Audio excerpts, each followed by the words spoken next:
Yamaguchi কেন বেঁচে গেলেন? হয়তো তার জীবনের বৃহত্তম উদ্দেশ্য ছিল পৃথিবীকে পরমাণু যুদ্ধ ভয়াবহতা সম্পর্কে সতর্ক করা।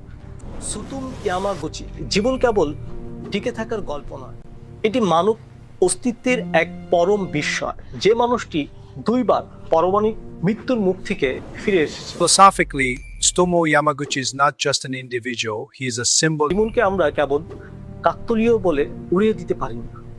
বিশেষ ঘটনাটি বিশ্বের পথিচতা কয়েকজন দার্শনিকের তত্ত্বের আলোকে বিশ্লেষণ করলে এক গভীর উন্মোচিত হয়। একজন দার্শনিকের দৃষ্টিভঙ্গি সুতুম ইয়ামাগুচির জীবনের ব্যাখ্যা দেওয়া হলো। আশা করি আপনার ভালো লাগবে। ফ্রিডরি নিস্তে অ্যামোরফাতি ও অতিমারের শক্তি জার্মান দার্শনিক নিসেত ভাগ্যের প্রতি ভালোবাসা তত্ত্বে বিশ্বাস করে।